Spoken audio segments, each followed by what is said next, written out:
পোলাও তো আমরা কম বেশি সবাই খাই, তবে আজ করেছিলাম সয়াবিন আর কিছু সবজি দিয়ে একটা পোলাও।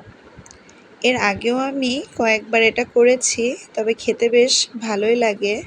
এজন্য আজ বড় মেয়ের আবদার ছিল, মা ওই পোলাওটা একটু বানিয়ে দাও। প্রথমে কড়াইতে তেল গরম করে নিয়েছি, এরপর একে একে গোটা গরম মশলা ফোড়ন দিয়ে তার উপর দিয়েছিলাম কিছু কেটে রাখা সবজি, বরবটি, গাজর আর কাঁচামরিচই দিয়েছিলাম আজ। তারপরে দিয়ে দিয়েছিলাম আদা আর একটু সামান্য জিরা বাটা। তারপর মশলাটা কষিয়ে একটু লবণ দিয়েছি আর সয়াবিনটা দিয়ে দিয়েছি। সয়াবিনটা আমি গরম জলে 1-2 মিনিট মতো সেদ্ধ করে নিয়েছিলাম।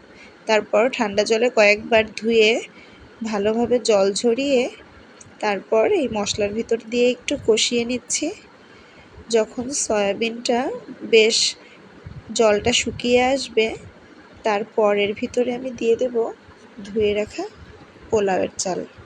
আজ চালটা একটু কমই ছিল, যেহেতু আমি আর মেয়ে দুজনে খাবো, এজন্যই চালটার পরিমাণ একটু কম দিয়েছিলাম। এখানে 1 ফুট মতো চাল আছে। এই যে এখন চালটাকে সয়াবিন আর সবজির সঙ্গে ভালোভাবে ভেজে নিচ্ছি। আর এই রান্নাটায় আদা বাটার পরিমাণটা একটু বেশি দিলে খেতে বেশ ভালো লাগে। চালটা যখন বেশ কড়াইতে লেগে লেগে আসছিল, তখনই আমি পরিমাপ মতো 2 মগ গরম জল দিয়ে দিয়েছি। আমি আগে থেকেই জলটাকে ফুটিয়ে রেখেছিলাম, সেটা এখানে ব্যবহার করেছি।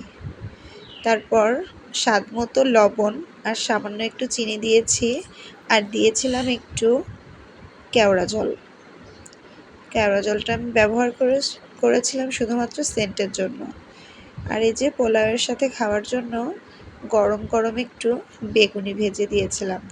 আজ বেগুনি ভাজতে গিয়ে দেখি বেসনটা শেষ হয়ে গেছে। কি আর করা, যা ছিল তাই দিয়েই ভেজে দিয়েছি, তবুও খেতে ভালোই হয়েছিল।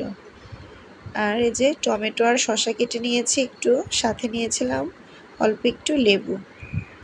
মা আর মেয়ে মিলে দুপুরের খাবারটা শেষ করে নিলাম।